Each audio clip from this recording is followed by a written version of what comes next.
Eu acho incrível que mesmo depois de 50 anos, Ashita no Joe continua consistente até hoje. Seja pela representação social quase que perfeita da época que o mangá se passa, a sua narrativa que gradualmente vai melhorando, os seus personagens muito bem feitos, um protagonista simplesmente fenomenal e um final icônico. Eu terminei Ashita no Joe não faz muito tempo, faz tipo uns poucos meses atrás, ainda nesse ano, e eu simplesmente amei a obra. Mas eu acho que eu não gostaria tanto assim de Ashita no Joe se não fosse pela sua segunda metade. Que eu digo sem medo que a partir dessa parte que Ashita no Joe fica muito bom. Eu não falo isso como se a primeira metade da história fosse ruim, não, só que a segunda parte eleva tanto a narrativa que simplesmente melhora praticamente tudo. E isso se deve pela excelente construção que a história teve. Os primeiros capítulos de Ashita no Joe são simplesmente perfeitos. É uma introdução bem agradável e dinâmica, em que em poucas partes a gente entende os personagens, suas tramas e seus objetivos, que apesar de inicialmente serem bem superficiais, vão se desenvolvendo ao decorrer da história, como o objetivo e a trama do Danpei, que de início é meio que jogado para ser o treinador do Joe, mas vai se desenvolvendo com o passar do tempo e até que bem rápido.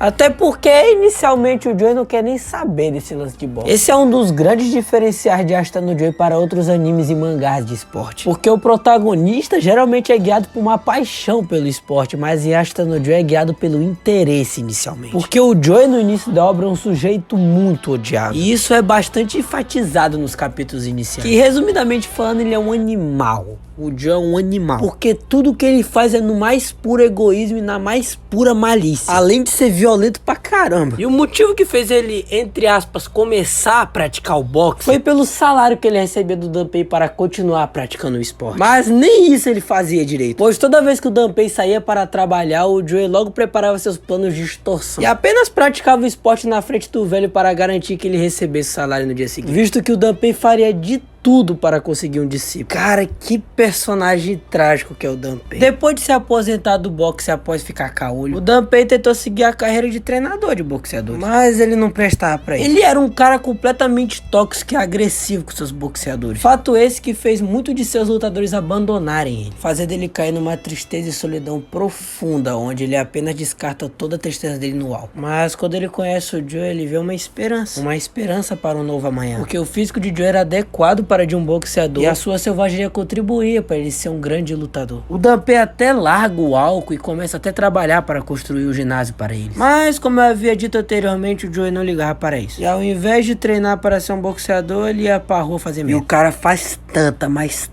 merda que ele até para na prisão. E essa parte da prisão é muito importante, porque além de reabilitar o Joe, pelo menos parcialmente, ainda introduz ele ao mundo do boxe. Não profissionalmente, é claro, mas é aqui que ele experimenta lutar com as luvas. E é aqui que temos um elemento importantíssimo para a história da obra: a introdução do principal rival do Joe, Rikishi Toro. Ele é um personagem muito importante para a obra. Ele vai ser a chave para a virada da história de Ashita no Joe, porque ele é a motivação principal do protagonista entrar no mundo do esporte, por ser a primeira pessoa que o Joe genuinamente odiou, porque foi ele que impediu o Joe de fugir da prisão pela primeira vez e ainda humilhar ele durante a briga por ter mais conhecimento de combate, por ser um boxeador profissional que está em reabilitação. Depois de um tempo eles resolvem essa briga por meio de uma luta de boxe que acaba terminando em empate, e no fim os dois se sentem bem, tanto que o ódio de Joe pelo Rikishi até passou, mas fica com aquele sentimento de revanche por luta ter acabado em empate, e os dois prometem que assim que ele sair da cadeia, a revanche vai ser num ringue profissional. E é aí que começa o longo processo de reabilitação e treinamento de Joe para conseguir derrotar o Rikishi. E uma das melhores coisas dessa parte não é apenas o processo de treinamento de Joe para conseguir lutar de igual para igual com o Rikishi,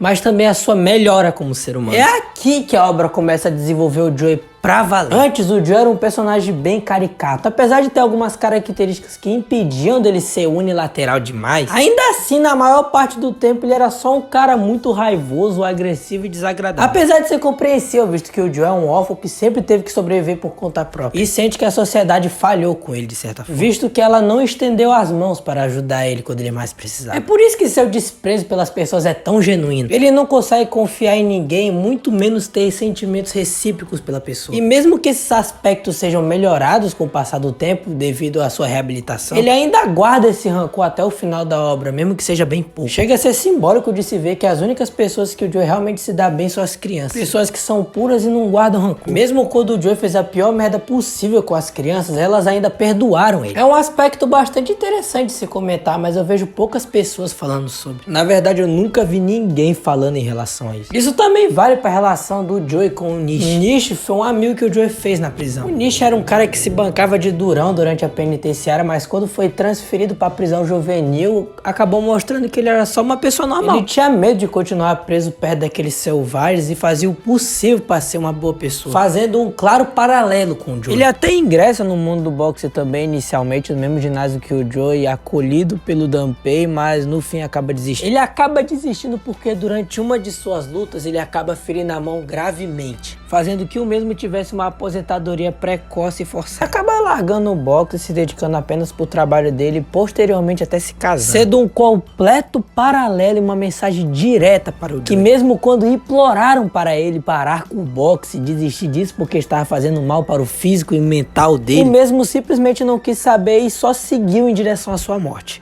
Mas a gente ainda vai chegar lá. Bem, depois o Joey finalmente sai da prisão, acontece algumas lutas, rola um desenvolvimento de personagem maior para o protagonista e a sua relação com o Danpei e todos à sua volta. E no fim, chegamos no clímax da primeira parte de Ashita no Joey, a tão aguardada revanche entre Rikishi e Joey. E eu quero ressaltar um detalhe muito importante que eu esqueci de falar lá atrás porque eu sou burro. A primeira luta entre esses dois não foi profissional e era de peso livre, porque o Rikishi era 2 categorias de peso acima do Joey. Mas agora que eles estão em um cenário profissional, vai ser necessário ocorrer uma mudança de peso pelo menos para um desses dois. E o azarado da vez foi o Rikishi, porque é muito mais fácil você perder peso e muito mais rápido do que você ganhar peso para ocorrer a luta o mais rápido possível. E isso daí era obviamente perigoso pra caramba. O Rikishi desde cedo era alertado de que a condição de seu corpo não era adequada para um combate direto, e que se ele fosse para uma luta duradoura, com certeza ia ter consequências gravíssimas. E foi exatamente o que aconteceu. Depois de uma luta simplesmente fantástica entre os dois, onde os mesmos se sentiram realizados, o Rikishi morre por 3 fatores importantíssimos: os socos que ele tomou, o seu corpo subnutrido que não aguentava nem ficar de pé direito, e quando ele ainda foi cair na lona, ele ainda bateu a cabeça nas cordas. A morte do Rikishi não marca apenas um momento emocionante de Ashita no Joey, mas também marca a virada de chave que essa obra vai ter. Se antes Ashita no Joey era profundo, aqui ele vira um abismo. É aqui que a mente do protagonista começa a ser trabalhada ao extremo. Por ter matado aquilo que deu motivo a ele para viver e para lutar, o Joey entra numa tristeza profunda. É aqui que as discussões mais filosóficas do anime começam a gritar mais, porque o Joey se sente genuinamente vazio e acredita que a única forma dele preencher esse vazio e dar um motivo à sua vida é morrendo enquanto luta. E eu digo isso no sentido literal da palavra, porque o próprio personagem diz que ele quer queimar até virar cinzas brancas. Mesmo estando em estado de abstinência, com um luto eterno, ele ainda assim quer um motivo para viver. O Joey vira definitivamente um personagem profundo. A característica mais gritante dele não é mais aquele brigão que só sabe xingar e bater nas pessoas,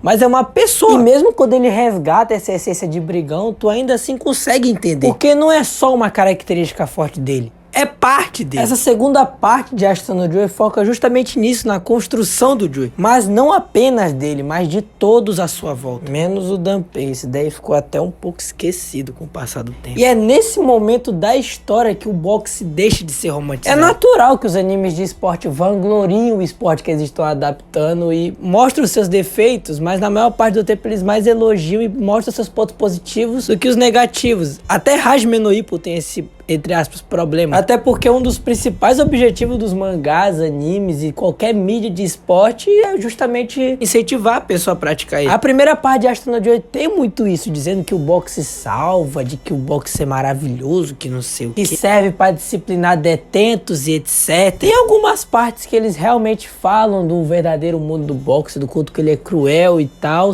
mas não era tão desenvolvido assim. A parte negativa do esporte só foi intensificada no jejum do Rikishi. triste. Também tem a luta do Joey contra o Wolf, que também enfatiza esse lado negativo, só que no iniciozinho ela é mais deixada de lado. Tipo, ok, o Joey quebrou a mandíbula do cara e aposentou ele, mas eles logo deixam isso de lado, sabe? O Joey tem até um momento de leve arrependimento, mas parece que logo ele esquece. Mas na segunda parte do anime fica tão escrachado o lado negativo do boxe, e a gente consegue entender isso por meio do psicológico dos personagens. O próprio Joey tá com a mente completamente ferrada na segunda parte, ele vê o boxe como se fosse a única coisa que ele sabe fazer, entende? Ao ponto dele achar que merece morrer fazendo aquilo. Sem falar que as próprias lutas de boxe começaram a ficar cada vez mais brutais. Carlos Rivera, um venezuelano que aparece nessa parte do anime, que foi chamado pela Yoko para lutar com o Joey, para fazer ele voltar a ter o espírito de luta dele, que ele perdeu depois da luta com o Rikishi, simplesmente desenvolveu a síndrome do boxeador depois da luta com o José Mendonça, o mexicano campeão mundial da categoria peso galo. O Joey, que já tinha formado uma amizade com o Carlos, decide que vai vingar o amigo lutando com o José Mendonça. Mas até o Joey conseguir lutar com o José Mendonça, aconteceu tantas lutas, tantas coisas, que tu começa a se questionar por que o Joey quer lutar com ele. Praticamente todos os elementos do anime apontam que essa é a pior decisão que ele poderia fazer. Tanto que até a luta contra o José acontecer, o Joey já desenvolveu a síndrome do boxeador, cara. Mas nem tudo é desgraça. Assim como essa parte do anime é bem triste, ela ainda é muito esperançosa. Ela desenvolve algumas tramas que foram deixadas lá na primeira parte, dá um final feliz para elas, e começa a deixar o Joey gradativamente mais feliz. Apesar de mentalmente ele nunca ter conseguido se recuperar, o Joey ainda assim tem uma base de amigos muito forte e uma relação paterna com o Gunpei. No anime eles não deixam muito claro isso, mas no mangá eles dão ênfase de que a parte que o Joey tá realmente feliz é quando ele tá rodeado das pessoas que fazem bem pra ele, mostrando que ele finalmente é grato por tudo que ele tem, diferente do como ele era anteriormente. Ele até esquecia dos problemas dele temporariamente, mas ele sempre deixava o passado gritar mais alto. E quando vai começar a luta final do anime entre o Joey e o José, a Yoko, uma personagem que eu não mencionei ela até agora, mas ela é muito relevante, ela até desenvolve uma paixão pelo Joey. Inclusive era ela que organizava as lutas do Joey depois que o Rikishi morreu. Começa a tentar convencer de todas as formas que essa luta só vai levar o Joey à morte. Ela até diz na cara dele que ele tá com um grau elevadíssimo da doença do boxeador. E o Joey simplesmente diz que ele já sabia disso, deixando bem claro o objetivo dele nessa luta. Ele quer queimar até virar cinzas brancas. A discussão continua até que a Yoko se põe em frente à porta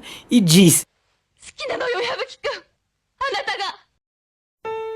e é aqui que aparece a cena mais poderosa de Ashita no Joey. O Joey simplesmente não acredita nas suas palavras. É aqui que a sua desconfiança nas pessoas retorna. Mesmo com uma pessoa chorando e implorando pra ele não ir, o Joey simplesmente não acredita. Ele não acredita que merece tudo aquilo, ele não acredita que pode ter uma vida melhor, ele só acredita que tem que morrer fazendo aquilo. E que isso é tudo que ele merece. Depois ele finalmente vai para a luta final, a luta mais difícil que ele teve em toda a sua vida. E depois de violentos 4 rounds, o Joey se senta para descansar e todo mundo parabeniza ele, mesmo ele tendo perdido por pontos. Mas além de perder a luta por pontos, ele ainda perdeu a sua vida. A última coisa que a gente vê é o Joey sentado com a cabeça baixada, o corpo cheio de hematomas, o cabelo branco, mostrando que as suas cinzas queimaram até ficar bem brancas. E a história simplesmente acaba. É um final simplesmente muito inesperado para um shounen, mas também é um final muito ambíguo, porque ele não deixa claro se o destino de Joey foi certo ou não. A gente, como leitor, entende que o destino que ele tomou foi um tanto quanto miserável. Ao invés de ter largado esse mundo cruel e ter aproveitado a sua vida com a Yoko, ele simplesmente se jogou de cabeça